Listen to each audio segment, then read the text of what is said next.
And in the meantime, I can't wait to take out my Arkenstrom mixer for a test drive. So I've been reading the book that came with and the instructions. I just washed everything really well, and I just want to make like my basic crusty bread recipe to go with dinner tonight. And I'm cutting it kind of close because it's getting kind of late, so I don't even know if the bread will be ready when we eat dinner, but I don't care. I want to do it, and this is the first chance I've had. So I thought I'd take you along for this, and let's see how this thing goes. I'm super duper excited. Now, the one thing about the Arkenstrom is that you were supposed to put like all of your liquids in at one time and get it going, and then you slowly add in your dry ingredients. And so for this recipe, it calls for 4 cups of flour, and mine will be 3 cups of freshly milled kamut to 1 cup of all-purpose einkorn, and 1 cup of sourdough discard. I also use 2 teaspoons of salt. I did 2.5 teaspoons of yeast because this is a faster, so this isn't one that's going to be souring overnight. And then 1 1/4 cup of warm water. You want it to be somewhere between a little over 100, but not hotter than 110 degrees, so that you can bloom your yeast, which is what I'm doing right here. You can add some sugar if you want to kind of make that happen a little quicker. Let me turn this one off. I think that one's about done. And so I've had that blooming, and while I was getting all of the equipment washed by hand. Some of the equipment is safe for dishwashers. And I'm sure at some point I will do that, but I'm not there yet. I don't know if any of you guys are like that, but it takes me a while before I'll be like, okay, I can put you in the dishwasher now. So, like I said, maybe I'm a fruitcake and that's just me, but hey, that's just how I am. So anyway, I have all this. I need to get my mill out, and I need to mill up some kamut. I will spare you because it's kind of loud. And I've shown the process before. I have a whisper mill. It cracks me up. It's called whisper mill. It's not, it sounds like a jet engine in your kitchen. So, and I've always been told it's like the quietest ones. I can't imagine what a commercial one must sound like, but whatever. So I'm going to get that milled up so that we can get all of our dry ingredients together, and then I'll show you. We'll look at how this goes. So I've got it set up here. I hope this is not a bad angle. I'm going to go ahead and plug it in. Kamut. I have my einkorn all-purpose back here. The only other thing I have to have is my salt. And I'm going to put that in this little doohickey.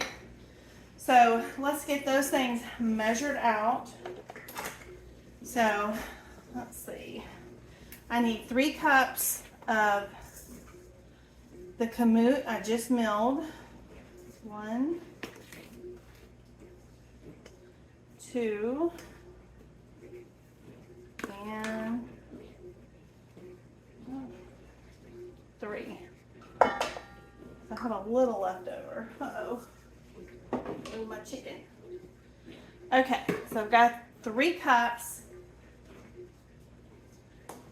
we're going to do 1 cup of all-purpose einkorn.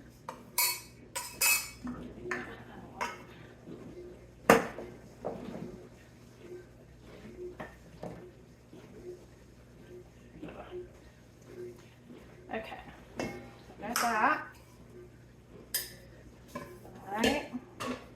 And then I need 2 teaspoons of salt. This is half of a teaspoon, so I'm going to do 4 of these.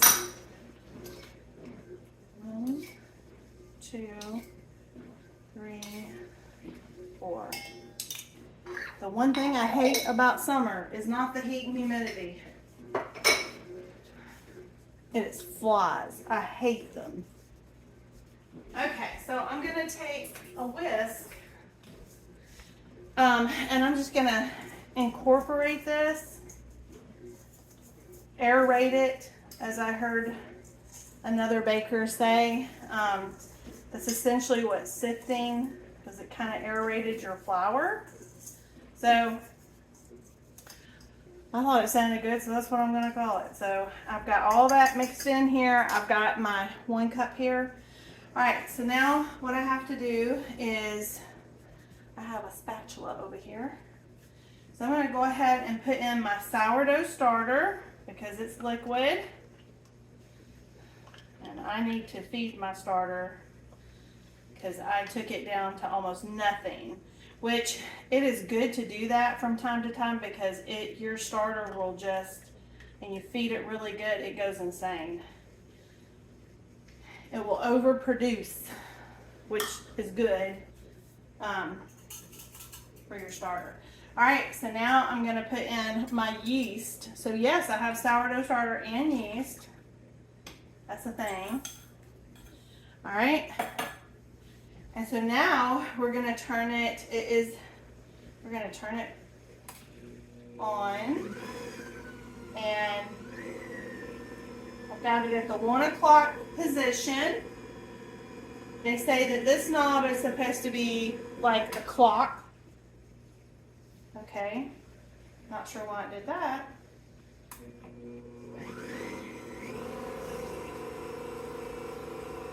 Let's see.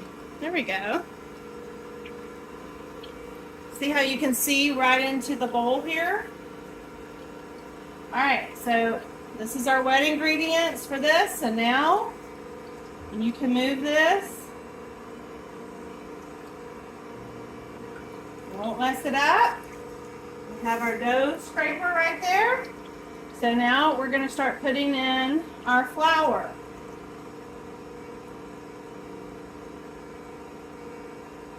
Oh, so exciting!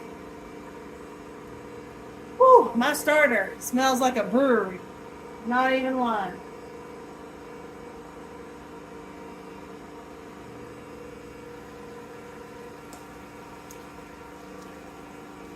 Okay, we're going to do next one.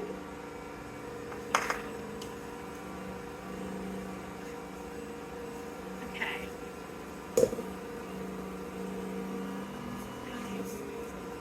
It's going too close to the one side. You can move the handle. You're not going to hurt it. Okay, so let's add some more.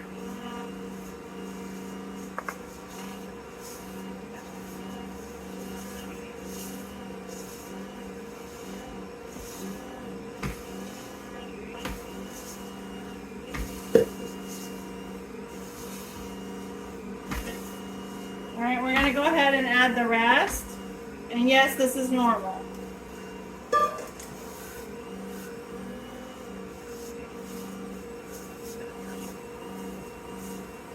All right, so now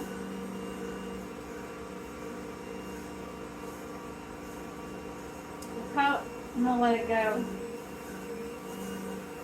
Because these two are supposed to work like hands. Like if you were kneading it.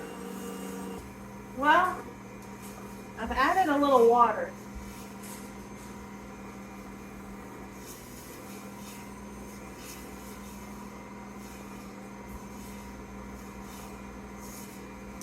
So we shall see. Actually see how this feels.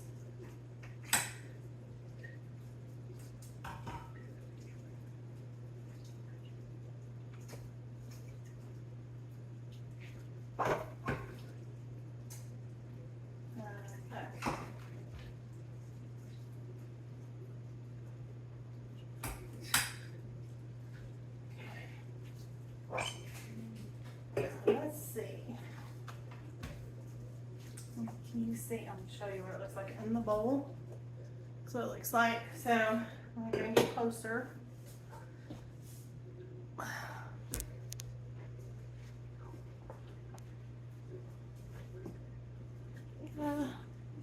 There we go. Okay, so I'm gonna get this dough.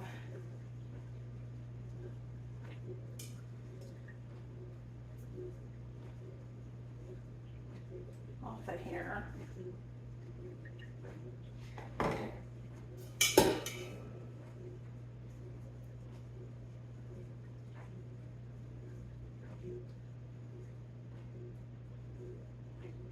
This is pretty neat. Kind of has like a curvature to it.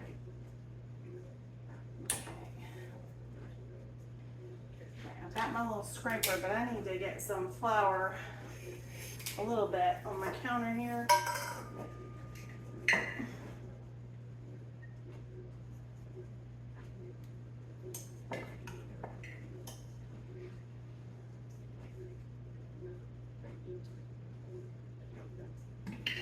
Okay, let's use this came with it.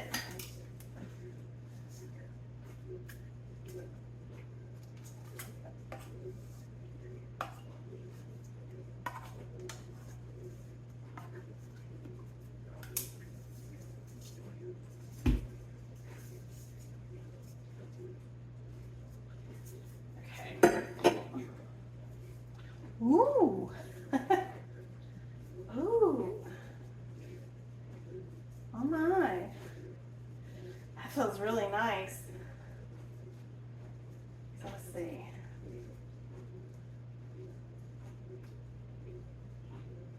Now this is an ancient grain, so the window pane test, because even the einkorn's an ancient grain, so it's a little bit different, but it is pretty pliable. That looks good. Okay, so what I'm gonna do